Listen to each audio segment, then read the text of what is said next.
देख रहे हैं राष्ट्र की आवाज हिंदी न्यूज। नमस्कार, आप देख रहे हैं राष्ट्र की आवाज ऑनलाइन हिंदी न्यूज। खबर भागलपुर से है। भागलपुर चुनावी रणनीतिकार से नेता बने प्रशांत किशोर ने बिहार की सियासत में नया तूफान खड़ा कर दिया है। भागलपुर के सर्किट हाउस में प्रेस वार्ता करते हुए उन्होंने मुख्यमंत्री नीतीश कुमार पर जमकर निशाना साधा। प्रशांत किशोर ने साफ शब्दों में कहा कि 2025 के विधानसभा चुनाव के बाद नीतीश कुमार मुख्यमंत्री नहीं बन पाएंगे।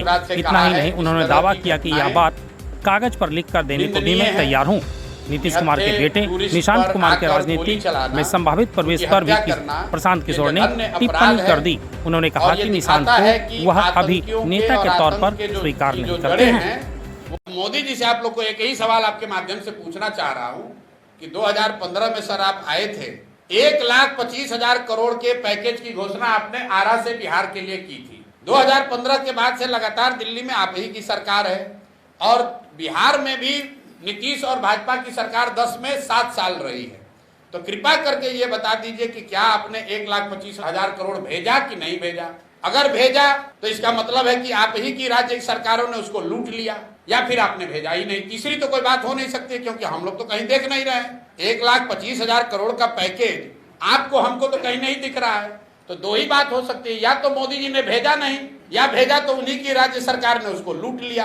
तो मोदी जी को उसका जवाब देना चाहिए। आप आ रहे हैं बिहार में मदद करने के लिए। देश के सबसे गरीब और पिछड़े राज्य बिहार में आप आ रहे हैं जनप्रतिनिधियों से संवाद करने के लिए। उसका खर्चा है सैकड़ों करोड़ रुपया। आप लोग देखे होंगे, सरकारी आदेश जारी किया गया है। जितने पंचायती राज और जनरल एडमिनिस्ट्रेशन से जुड़े हुए लोग हैं, बाकायदा इनको टारगेट दिया गया है 200-200, 400-400 बस करके 10 लाख लोगों को इकट्ठा करने का। ये पैसा कौन दे रहा है? ये पैसा आप और हम दे रहे हैं। मोदी जी बिहार के लिए कुछ करें न करें, 10, 20, 25, 50 करोड़ रुपया हम लोग का लेकर सभा जरूर कर लेंगे और कोई सवाल पूछने वाला नहीं है। ये सरकारी खर्चे पर बिहार की गरीब जनता के पैसे से प्रचार कर रहे हो भैया। अगर सभा ही करना है तो भाजपा से बिल भरिए, बिहार की जनता से उसका पैसा काहे वसूल रहे हैं? जरा पूछिए तो यहाँ भागलपुर के डीएम से, सीडीपीओ से कि लोग कितना बस लेकर जा रहा है मधुबनी। आप लोगों ने पूछा है? बाकायदा सरकारी आदेश जारी हुआ, सरकारी आदेश जारी हुआ है। सबको टारगेट फिक्स किया गया है कि कितने लोगों को लेकर बस लेकर पहुंचना है। कोई सवाल नहीं पूछ रहा है। चलिए, मोदी जी को तो आप नहीं पूछ सकते, प्रधानमंत्री हो, मिलेंगे नहीं। कम से कम जो भाजपा का यहाँ लोकल लीडर है, जो एडमिनिस्ट्रेशन है, उससे तो पूछिए। आरटीआई तो लगाइए कि भाई कितना पैसा बिहार सरकार का खर्च हो रहा है इस पर। मेरी बातों को पत्रकार लोग बहुत गंभीरता से लेते थे। अब चूंकि हम खुद राजनीति में हैं, एक तरीके से स्टेक होल्डर है, तो आप लोग भी कहते थे ये कैसे होगा।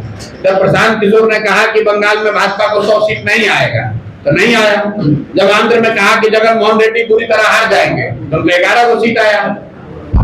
बिहार में मैं जो अभी कहूंगा, आप कहिएगा आप तो जनसुराज के नेता इसलिए कह रहे हैं, लेकिन जो मेरी अपनी प्रोफेशनल समझ है, नवंबर में बिहार में नया चीफ मिनिस्टर बन जाएगा। नीतीश कुमार अब बिहार में चीफ मिनिस्टर नहीं बन पाएंगे किसी भी हालत में। इसकी गारंटी आप दे रहे हैं? गारंटी क्या होता है, लिख के दे देते हैं। दूसरी बात, बिहार में 60% से ज्यादा आबादी बदलाव चाहती है। वो चाहे राजद का सपोर्टर हो, किसी जाति का हो, किसी धर्म का हो, भाजपा का सपोर्टर है, नीतीश का सपोर्टर है, 60% से ज्यादा लोग आंकड़े बता रहे हैं वो बदलाव चाहते हैं। वो लालू नीतीश के इस राज से थक गए। इसका मतलब ये नहीं है कि 60% लोग जनसुराज को चाहते हैं।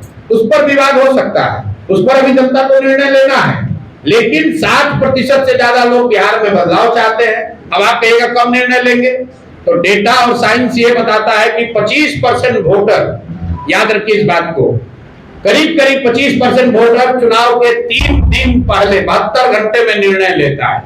तो आपके हमारे लिए जरूरी है जानना कि बिहार में बहुतायत संख्या में 60% से ज्यादा लोग बदलाव चाहते हैं। अब बदलाव के वाहक के तौर पर जिस पर भी उनका विश्वास बनेगा, जो भी सबसे ईमानदार और सशक्त विकल्प जनता को दिखेगा, वो जीत कर आएगा। एजेंडे में सबसे मजबूत आधार क्या है जो जनता आपको चुनेगी सर? भाई, हमारे एजेंडे में सबसे मजबूत आधार ये है कि बिहार में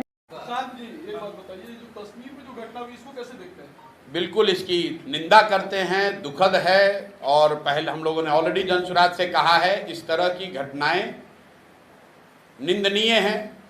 निहत्थे टूरिस्ट पर आकर गोली चलाना, उनकी हत्या करना, ये जघन्य अपराध है और ये दिखाता है कि आतंकियों के और आतंक के जो जड़ें हैं वो राजनीतिक नारों के देने से नहीं खत्म होने वाला है। जो बताया जा रहा था कि सब कुछ अच्छा हो गया, जरूर पीछे कुछ सालों में सुधार दिखा था, क्योंकि कश्मीर में जिस तरह का टूरिज्म बढ़ा है या कुछ इस तरह की घटना सुनने को नहीं आ रही थी, तो देश में एक भरोसा धीरे धीरे बनता जा रहा था कि लगता है कि आतंकवाद पर कुछ हद तक काबू पा लिया गया है। लेकिन कल जो घटना हुई है वो दिखा रहा है कि आतंक और आतंकवादियों की जो जड़ें हैं वो इतने कमज़ोर अभी नहीं है।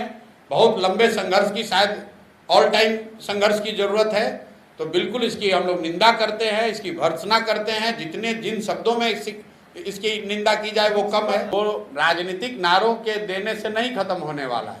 जो बताया जा रहा था कि सब कुछ अच्छा हो गया, जरूर पीछे कुछ सालों में सुधार दिखा था, क्योंकि कश्मीर में जिस तरह का टूरिज्म बढ़ा है या कुछ इस तरह की घटना सुनने को नहीं आ रही थी, तो देश में एक भरोसा धीरे धीरे बनता जा रहा था कि लगता है कि आतंकवाद पर कुछ हद तक काबू पा लिया गया है। लेकिन कल जो घटना हुई है वो दिखा रहा है कि आतंक और आतंकवादियों की जो जड़ें हैं वो इतने कमज़ोर अभी नहीं है। बहुत लंबे संघर्ष की, शायद ऑल टाइम संघर्ष की ज़रूरत है। तो बिल्कुल इसकी हम लोग निंदा करते हैं, इसकी भर्त्सना करते हैं। जिन शब्दों में इसकी निंदा की जाए वो कम है।